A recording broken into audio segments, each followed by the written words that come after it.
Hello everyone, welcome back to Chicky Today. This is Sia Verma and very good morning. I hope you all are doing very well and staying happy and healthy. So आज से हमारी दिसंबर 2024 की current news analysis की class start होती है and obviously pattern one day exam के point of view से है एंड डेफिनेटली इन्हीं रेगुलर सेशन से क्वेश्चंस आप डिफरेंट एग्जाम में फेस करने वाले हैं. So first of all new learners के लिए हम यहाँ करंट न्यूज़ का इन डेप्थ एनालिसिस करते हैं जो कि एग्जाम के पॉइंट ऑफ व्यू से है एंड प्लस उस क्वेश्चन से रिलेटेड जितने भी एक्स्ट्रा इन्फॉर्मेशन है एंड पास्ट क्वेश्चंस है उनका रिवीजन भी करते हैं जिसके लिए जीके टुडे जाना जाता है. And I requested to all the regular viewers to suggest more about GK today to the students and it will be very helpful for the team.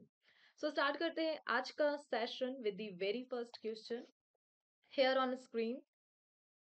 First question is who has been appointed as the new chief of BrahMos Aerospace recently? So recently new chief appoint हुए हैं and the answer is option number C Jatirth Raghavendra Joshi. So Dr. Joshi appoint हुए हैं as the new chief of BrahMos Aerospace recently. BrahMos Aerospace that is a joint venture between India and Russia. India and Russia के between एक joint project है BrahMos aerospace जो develop करता है BrahMos supersonic cruise missile को India के defence system के लिए. डॉक्टर जोशी इनका 30 इयर्स ऑफ एक्सपीरियंस है मिसाइल टेक्नोलॉजी में. हैदराबाद बेस्ड उस्मानिया यूनिवर्सिटी से इन्होंने अपनी ग्रेजुएशन कंप्लीट करी है एंड इंडिया के मिसाइल प्रोग्राम्स जैसे कि पृथ्वी मिसाइल प्रोग्राम हो गया, अग्नि मिसाइल प्रोग्राम हो गया, इनमें इनका कंट्रीब्यूशन रहा है डॉक्टर जोशी का. सो इनका नाम आपको ध्यान रखना है doctor Joshi as the new chief of BrahMos Aerospace. And साथ ही डॉक्टर जोशी ने सक्सीड किया है अतुल दिनकर राणे को. अतुल दिनकर राणे 2021 में इन्होंने ब्रह्मोस एरोस्पेस का ऑफिस संभाला था एज अ चीफ. नाउ इन्हें सक्सीड करके बने हैं doctor Jaiteerth Raghavendra Joshi the new chief of BrahMos aerospace. इसी के साथ इंडिया के मिसाइल प्रोग्राम्स की यहाँ पे बात की जा रही है Prithvi missile and Agni missile. So basically जितने भी मिसाइल प्रोग्राम्स है वो पार्ट है integrated guided missile development programme का जिसे 1983 में लॉन्च किया गया था बाय दी DRDO एंड इन्हीं में से है पृथ्वी, अग्नि, इसके अलावा आकाश, त्रिशूल, नाग मिसाइल प्रोग्राम जो आपने सुने हैं वो सब पार्ट है IGMDP का integrated guided missile development programme और इन्हीं में कंट्रीब्यूशन है डॉक्टर जोशी का भी mainly Prithvi and Agni missile में. Prithvi missile system programme Prithvi missile programme important है बिकॉज ये इंडिया का पहला indigenously developed ballistic missile programme है. 1988 में इसका सक्सेसफुली टेस्ट किया गया था and doctor APJ Abdul Kalam ने लीड किया था.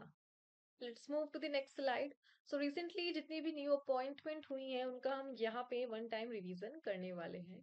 Recently, who has been appointed as the ambassador of India to Russia? So, ambassador of India Russia के लिए अपॉइंट हुए हैं and that is Vinay Kumar. Recently, who has been appointed as the new CEO of World Gold Council for India? And answer is Sachin Jain. Which ministry instituted the Kendriya Grah Mantri Dakshata Padak to boost the morale of all police personnel? ये initiative है MHA का, Ministry of Home Affairs का.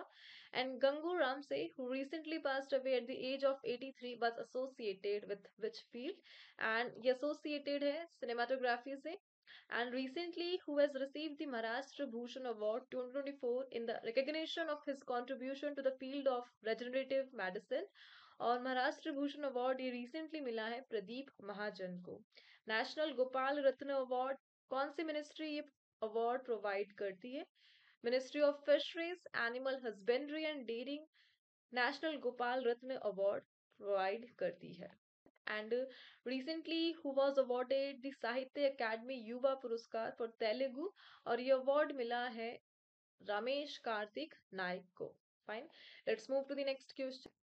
Next question is India's first green hydrogen fueling station has been established in which city? So किस city में India का first green hydrogen fuel station को establish किया गया है? Answer is option number A, Leh Ladakh.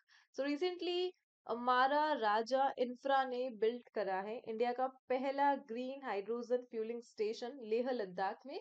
और initially NTPC के लिए इसे डेवलप किया गया है। NTPC that is national thermal power corporation.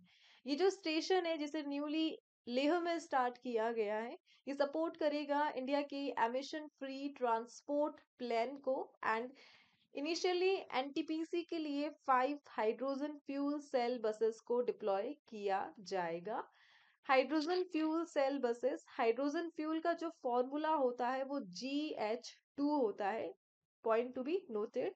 And इस प्रोजेक्ट के तहत 3 इयर्स मेंटेनेंस प्लान को इंक्लूड किया गया है, प्लस 80 kg ऑफ हाइड्रोजन को डेली प्रोड्यूस किया जाएगा हाई एल्टीट्यूड में एंड एक्सट्रीम टेम्परेचर में। एंड इनिशियली एनटीपीसी के लिए अरुणाचल प्रदेश एंड सिक्किम में 5 हाइड्रोजन फ्यूल सेल बसेस को डिप्लॉय किया गया है। एंड इसी के साथ यहाँ पे बात हो रही है इंडिया के नेशनल हाइड्रोजन एनर्जी मिशन का। सो जो इंडिया का प्लान है नेशनल हाइड्रोजन एनर्जी मिशन, जिसे 2021 में लॉन्च किया गया था, और जो टारगेट ईयर है वो 2030 है। और इसी का पार्ट है first green hydrogen fuelling station for NTPC. Fine. So national hydrogen energy mission का ही पार्ट है ये, इंडिया का पहला ग्रीन हाइड्रोजन फ्यूल स्टेशन जो कि लेह में स्टार्ट हुआ है। Let's move to the next slide. इसी से रिलेटेड जो क्वेश्चन है फर्स्ट ऑफ इट्स काइंड के जो अभी रिसेंटली न्यूज में थे, हम उनका वन टाइम रिवीजन करेंगे। So recently, which city of Madhya Pradesh is home to India's first modern self-sufficient गौशाला with bio-CNG plant? So Madhya Pradesh की सिटी का नाम आपसे पूछा जा रहा है, that is Gwalior. And recently, which Middle East country has launched its first national census in nearly 40 years, and that is Iraq. Where was the India's first constitution museum inaugurated recently? And ये museum start हुआ है सोनीपत हरियाणा में। Which state has launched India's first dedicated global capability center policy? और ये state है Karnataka. Which city has become home to India's first night safari? And Lucknow बनी है India की पहली night safari state. And which ministry launched India's first AI data to boost country's national security? And ये initiative है Ministry of Science and Technology का। And India के जो first indigenously developed antibiotic targeting anti microbial resistance है, that is AMR, उसको नाम क्या दिया गया है, that is nafithromycin. Fine. Let's move to the next question. Next question is, what is the rank of India in Network Readiness Index 2024? So NRI index में India की ranking क्या रही? Answer is option number C 49। So India 49 rank पे रहा as per NRI index.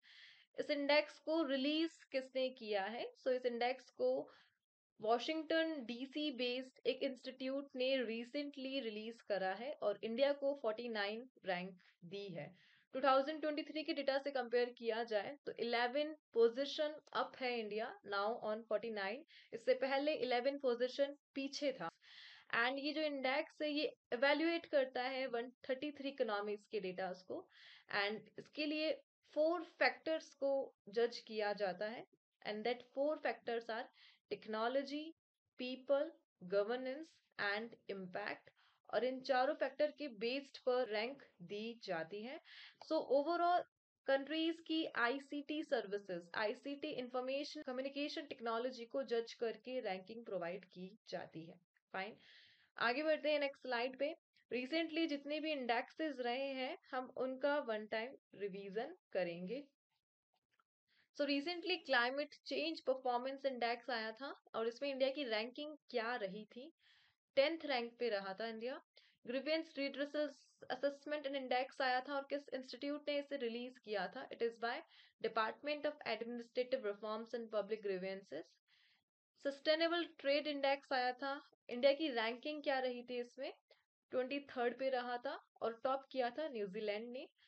Next is 2024 sustainable trade index में किस country ने किस कंट्री को टाइटल मिला था the most sustainable trade economy? That is New Zealand. And लगातार 3 सालों तक न्यूजीलैंड है as the most sustainable trade economy as per this index. And what is the rank of Indian Henley passport index? और India की ranking 83rd रही थी। Recently AI preparedness index आया था, और इसमें इंडिया की जो रैंकिंग थी वो 72nd थी। और रूल ऑफ लॉ इंडेक्स आया था, इसमें जो इंडिया की रैंकिंग थी दैट इज 79, और इसे रिलीज किया था वर्ल्ड जस्टिस प्रोजेक्ट ने। Fine, let's move to the next question. Next is the Zorawa tribe is predominantly found in which part of India? So recently एक tribe that is Zorawa tribe news में थी, और किस part में ये पाई जाती है? Answer is option number C, Andaman and Nicobar island में पाई जाती है द जोराबा ट्राइब। नेटिव है ये अंडमान एंड निकोबार की। अफ्रीका से माइग्रेट करके अंडमान पहुंची थी ये ट्राइब। रिसेंटली न्यूज में रही just because government of India ने 19 मेंबर्स ऑफ द जोराबा ट्राइब को इंक्लूड करा है इंडिया के इलेक्टोरल रोल में for the first time. And इस ट्राइब को पीवीटीजी ग्रुप में कैटेगराइज किया गया है, particularly vulnerable tribal group. So basically आपको नाम ध्यान रखना है, जोरावा ट्राइब और अंडमान एंड निकोबार आइलैंड से ये बिलोंग करती है। एंड इसी के साथ रिसेंटली जो ट्राइब न्यूज में थी हम उनका वन टाइम रिवीजन करेंगे। सो सुमी नागा ट्राइब ये प्रिडोमिनेंटली किस स्टेट में पाई जाती हैं? नागालैंड में पाई जाती हैं।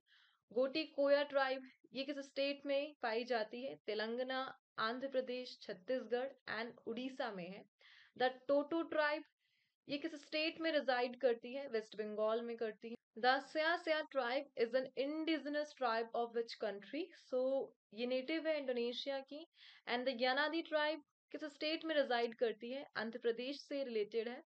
Which tribe primarily inhabits Meluri newly declared district of Nagaland? So Nagaland का जो न्यू डिस्ट्रिक्ट डिक्लेयर हुआ है दैट इज मेलूरी, यहाँ पे रहती है Pochury Naga tribe. And the Thadou tribe primarily resides in which state? और ये पाई जाती है मणिपुर स्टेट में। Fine, let's move to the next question. Next is Sabal 20, which was seen in the news, is an electric unmanned helicopter developed by which institution? So, किस institute ने develop 20 को? And that's the electric unmanned helicopter. And the institute is IIT Kanpur. So recently IIT Kanpur ने develop करा है Sabal 20, जो कि एक logistic drone है जिसे Endure Air System ने create करा है। Endure Air System ये belong करता है IIT कानपुर से। सबल 20 का जो स्पेशल पॉइंट है that is it has VTOL technology. VTOL technology इसका जो फुल फॉर्म है that is vertical take off and landing technology. ये स्पेशल फीचर है सबल 20 का। एंड इस फीचर को यूज करके जितने भी अनइवन टेरेन है, रगेड टेरेन है, अनइवन एरिया है, वहां पर ये जो इलेक्ट्रिक अनमेन्ड हेलीकॉप्टर है प्रॉपरली कॉपरेट करेगा डिफेंस सेक्टर के साथ। एंड 20 kg का पे लोड ये कैरी कर सकता है अपने साथ। सो लॉन्ग रेंज डिलीवरीज को सपोर्ट करने के लिए प्लस हाई एल्टीट्यूड मिशंस को सक्सेसफुली कंडक्ट कराने के लिए इंडिया में IIT कानपुर ने डेवलप करा है सबल 20 को। फाइन, इसी के साथ रिसेंटली डिफेंस रिलेटेड जो न्यूज रही है उनका हम यहाँ पे वन टाइम रिवीजन करेंगे। Defence current affairs. So recently exercise Garud Shakti 2024 ये कंडक्ट हुई थी India and the other countries Indonesia. And what is the name of the seventh anti-submarine warfare shallow watercraft launched for the Indian Navy? And that shallow watercraft is Abhay. Recently, Su-30 MKI fighter aircraft is manufactured by which organization? और SU की जो manufacturing है वो Hindustan aeronautics limited ने करी है। And where was the Vietnam India bilateral army exercise VINBAX 2024 conducted? And the location is Ambala, Haryana में। And what kind of missile is IRIS-T missile recently seen in the news? So एक type की air to air missile है ये। And recently the Indian Navy signed an agreement with which country's navy to enhance submarine rescue support cooperation? और Indian navy ने ये agreement sign करा है South Africa के साथ। And recently which country has unveiled the country's new air to surface missile dubbed Wind Demon? और ये initiative है इजराइल का, the Wind Demon. Fine, let's move to the next question. Next is what is the name of India's first AI lab in space being launched by Take Me to Space. So India में एक new startup का नाम है Take Me to Space. India की पहली AI lab को introduce किया है, लॉन्च किया है, और उसका नाम आपसे पूछा जा रहा है, and that is answer is option number C, MOITD, my orbital infrastructure technology demonstrator, MOITD। इसे डेवलप करा है हैदराबाद बेस्ड एक स्टार्टअप का नाम है टेक मी टू स्पेस, और इस प्रकार यह बन चुका है इंडिया का पहला AI lab in space. Basically इसको डेवलप करने का ऑब्जेक्टिव क्या है? जो सैटेलाइट है जो स्पेस में काम कर रही है, वास्ट अमाउंट ऑफ डेटा को जनरेट करती है, लेकिन वो डेटा इतना सारा होता है कि उसे सुलझाना काफी मुश्किल हो जाता है, और much of this data become unusable, और काफी सारा डेटा है वो अनयूजेबल होता है just because of the factor like cloud cover. So satellite के इतने वास्ट अमाउंट ऑफ डेटा को सिंप्लीफाई करने के लिए, अर्थ की ऑर्बिट में ही उसे प्रोसेस करने के लिए MOITD सिस्टम को लॉन्च किया है, टेक मी टू स्पेस को, और इसके लिए कोलैबोरेशन की गई है Indian organisation and that is in space. So in space के साथ कोलैबोरेट करके टेक मी टू स्पेस ने MOITD को रिसेंटली लॉन्च करा है, and that is India first AI lab, जो डेटा को ऑर्बिट में ही प्रोसेस कर देगी अर्थ तक आने से पहले, और इस प्रकार जो कॉस्ट है वो रुकेगी, प्लस टाइम भी जो इतना सारा कंज्यूम हो रहा है उसकी बचत हो पाएगी। इंडिया के लिए काफी अच्छा बूस्ट है ये स्पेस प्रोग्राम के लिए, एंड इसे स्टार्ट करा है टेक मी टू स्पेस ने, एंड नाम आपको ध्यान रखना है MOITD। सो आगे बढ़ते हैं इसी के साथ, स्पेस से रिलेटेड जो क्वेश्चंस हैं हम उनका रिवीजन करेंगे, science and technology based current affairs का। सो रिसेंटली मत्स्य 6000 किस इंस्टीट्यूट ने इसे डेवलप करा है? National institute of ocean technology Chennai ने इसे डेवलप करा है। What is nephrotic syndrome recently seen in the news? एक किडनी डिसऑर्डर है नेफ्रोटिक सिंड्रोम। चांगीज 6 मिशन ये किस कंट्री से एसोसिएटेड है? चाइना से एसोसिएटेड है। ल्यूपेक्स जो कि एक जॉइंट मिशन है किन दो स्पेस ऑर्गेनाइजेशन के बिटवीन है? इसरो एंड जाक्सा का मिशन है LUPEX. And Mars atmosphere and volatile evaluation mission was launched by which space organization? इसे लॉन्च करा है नासा ने। एंड रिसेंटली का ऑर्गेनाइजेशन ने अनवील करा है carbon reduction initiative of SFO technologies, और ये इनिशिएटिव है इसरो का। रिसेंटली बैक्टीरियोफेज ये टर्म न्यूज में थी, and what does it mean? It is a type of virus that infect bacteria. Fine, let's move to the next question. Next is, which city in Colombia has successfully reduced its average temperature by 2 degrees Celsius using green corridors? So recently Colombia based एक city ने average temperature को 2 degree Celsius कम किया है green corridors को use करके, अपनी country में अपने एरिया में इम्प्लीमेंट करके, और ये इनिशिएटिव है बाय मेडलिन। सो कोलंबिया बेस्ड एक सिटी है मेडलिन, इन्होंने अपनी कंट्री में ग्रीन कॉरिडोर्स को डेवलप किया, और इस प्रकार अपने शहर का जो टेम्परेचर है उसे 2 डिग्री सेल्सियस कम कर लिया। सो बेसिकली कार्बन एमिशन को रिड्यूस करने के लिए, एयर पॉल्यूशन हीट को कम करने के लिए ये स्टेप था मेडलिन का ग्रीन कॉरिडोर्स को डेवलप करने का, और इसकी जो कॉस्ट आई है वो $16.3 मिलियन आई है। एंड ये पार्ट है ग्लोबल एफर्ट्स का, सो दैट जो एयर क्वालिटी है उसे इम्प्रूव किया जा सके एंड एमिशन को रिड्यूस किया जा सके, इनोवेटिव अर्बन मैनेजमेंट। फाइन, तो इसी के साथ मेडलिन ध्यान रखना है आपको, जो ये सिटी है ये न्यूज में रही थी, और कोलंबिया का सिटी है ये Medellin. Colombia that's American country, South American. Let's move to the next slide.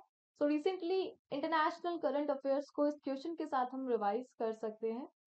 So recently, which country is on the verge of a dramatic change to its immigration policy that could reverberate from the dense Darien jungle to the US border? और ये initiative है Panama का. Recently, where was the 90th CII India Africa Business Conclave inaugurated, and the location is New Delhi. Recently, which country has announced a ban on disposal e-cigarettes or vapes? ये initiative है New Zealand का. And suicide drones and amid rising tension. So recently किस country ने unveil करा है suicide drones को, और ये इनिशिएटिव है नॉर्थ कोरिया का. And which country recently unveil a monumental 700-meter pedestrian bridge named the Bridge of National Unity, and it is done by Hungary. Stonehenge monument is located in which country? England में located है. And recently which country has announced a new trusted tour operator scheme to increase tourism from India and China, और ये announce करा है South Africa ने recently. Fine, let's move to the next question. Next is, which prestigious military honor was recently awarded to 4 battalion of the Indian Army's Mechanized Infantry? So recently Indian Army के Mechanized Infantry के 4 battalion को एक military honor मिला है, prestigious military honor, और उस military honor का नाम आपसे पूछा जा रहा है. Answer is option number A, President's Color. So recently जो Chief of Army Staff है उपेंद्र सिंह द्विवेदी, उन्होंने इंडियन आर्मी के मैकेनाइज्ड इन्फेंट्री के 4 बटालियन को प्रेसिडेंट कलर से ऑनर किया है चीफ ऑफ आर्मी स्टाफ ने. फाइन. सो प्रेसिडेंट कलर ये हाईएस्ट मिलिट्री ऑनर है फॉर एक्सेप्शनल सर्विस, एंड 1950 में से स्टार्ट किया गया था ब्रिटिश रूल के एक फ्लैग सिस्टम को रिप्लेस करके. सो 1950 से स्टार्ट हुआ था ये गवर्नमेंट ऑफ इंडिया के द्वारा, एंड इंडियन नेवी को सबसे पहले दिया गया था 1951 में. Most important, when was the first president's colour awarded in India? And the answer is 1951, and Indian Navy को ही दिया गया था. सो ध्यान रखना है, अभी रिसेंटली प्रेसिडेंट कलर मिला है जो कि प्रेस्टिजियस मिलिट्री ऑनर है. Let's move to the next slide. So recent जितने भी अवार्ड्स रहे हैं हम उनका वन टाइम रिवीजन करेंगे. So recently, which state received the award for the best marine state on World Fisheries Day? And the state is Kerala. And what is the name of the highest national award of Guyana recently conferred on Prime Minister Narendra Modi? And that is the Order of Excellence. And recently, एक company ने receive करा है Green World Environment Award. And ये award दिया गया है corporate social responsibility category में, और कंपनी का नाम है Coal India Limited. Recently Rohini Nayyar prize मिला है for promoting STEM education rural India, और ये मिला है अनिल प्रधान को. Recently Tumaini festival the only festival held in a refugee camp, कौन सा अवार्ड मिला है? Answer is cultures of resistance award, UN ने दिया है. And which spiritual leader was recently honored with Fiji's highest civilian award, Honorary Officer of the Order of Fiji, और ये मिला है श्री श्री रविशंकर को. And which city was awarded the title of city with the best public transport system at Urban Mobility India Conference and Exhibition 2024, and ये award मिला है भुवनेश्वर को जो कि located है उड़ीसा में. Fine. Let's move to the next question. What is the title of the UNAIDS World AIDS Day Report 2024? So title of UN, it is UN AIDS World AIDS report 2024 है. And title क्या रहा ये आपसे पूछा जा रहा है. Answer is take the right path to end AIDS, ये टाइटल रहा था रिपोर्ट 2024 का. सो रिसेंटली यूएन ने लॉन्च किया था World AIDS Day report 2024, and इस रिपोर्ट के according world wide 39.9 people HIV से संक्रमित है, इन्फेक्टेड है. 9.3 मिलियन को ट्रीटमेंट ही नहीं मिल रहा है, एंड 6,30,000 एड्स रिलेटेड इलनेस से उनकी मौत हुई है, निधन हुआ है last year as per this report. और यूएन एड्स का जो मेन ऑब्जेक्टिव है वो क्या है कि HIV इन्फेक्शन के जितने भी केसेस है उनको जीरो करना है, डिस्क्रिमिनेशन को हटाना है, एंड एड्स रिलेटेड डेथ का जो रेशो है उसे कम करना है. और इस प्रकार 11 यूएन की ऑर्गेनाइजेशन सपोर्ट करते हैं इस डे को, that is UN AIDS, World AIDS Day. और इसके लिए जो रिपोर्ट आई थी उसके जो हाईलाइट पॉइंट है वो रिसेंटली न्यूज में रहे। सो बेसिकली यूएन एड्स को कब एस्टेब्लिश किया गया था? 1996 में इसे एस्टेब्लिश किया गया था। हेडक्वार्टर कहाँ पे मिलेगा? जेनेवा स्विट्जरलैंड में हेडक्वार्टर मिलेगा। और एड्स डे ये कब ऑब्जर्व किया जाता है? 1 दिसंबर को ऑब्जर्व किया जाता है AIDS Day. Let's move to the next question. Next is, which institute recently launched the Unlakshay meta material surface cloaking system MSCS? So recently एक Anlakshya meta material surface cloaking system को develop किया गया, और किस institute ने इसे launch किया? Answer is IIT Kanpur. So recently IIT Kanpur ने क्रिएट करा है Anlakshya meta material surface cloaking system for stealth technology. So stealth technology है ये, यानी रडार डिटेक्शन को डिसेबल करता है। बेसिकली जितने भी रडार बेस्ड इक्विपमेंट है जिन्हें रडार का यूज करके डिटेक्ट किया जा सकता है, सो इस टाइप की स्टील्थ टेक्नोलॉजी को यूज करके रडार के डिटेक्शन को रोका जा सकता है। सो ये जो सिस्टम है इसका जो ऑब्जेक्टिव क्या है कि रडार सिस्टम के लिए इक्विपमेंट को इनविजिबल बनाना, और इस प्रकार डिफेंस सेक्टर को बूस्ट किया जा सकता है और नेशनल सिक्योरिटी को भी इनहेंस किया जा सकता है। बेसिकली रडार जो वेव्स है उसको ये न्यूट्रलाइज कर देगी, और इस प्रकार जितने भी टेक्नोलॉजीज है उन्हें हम हाईली सिक्योरिटी में यूज कर सकते हैं। फाइन। सो एक SAR इमेजिंग सिस्टम के साथ आता है, ये synthetic aperture radar imaging system के साथ आता है, और इस प्रकार रडार को अब्सॉर्ब कर सकती है ये टेक्नोलॉजी, और इस टेक्नोलॉजी का नाम है Anlakshya meta material surface cloaking. Fine. और IIT कानपुर ने इसे डेवलप किया है recently. Let's move to the next slide. So इसी के साथ आज के जो क्विज के क्वेश्चंस है वो टॉपिक है गवर्नमेंट स्कीम से रिलेटेड। सो गवर्नमेंट स्कीम से रिलेटेड क्वेश्चंस है जिनके आंसर आपको कमेंट बॉक्स में देने हैं। एंड इसी के साथ ये सेशन यहाँ पे ओवर होता है। आई होप इस सेशन ने आपकी लर्निंग में हेल्प करी है, एंड कुछ ना कुछ न्यू आपने लर्न किया ही है। And again, I request to all of you, please appreciate the GK today and share the content with other students as well. And at last, thank you for watching. We will meet with the other session. Till then, please do revision and take care.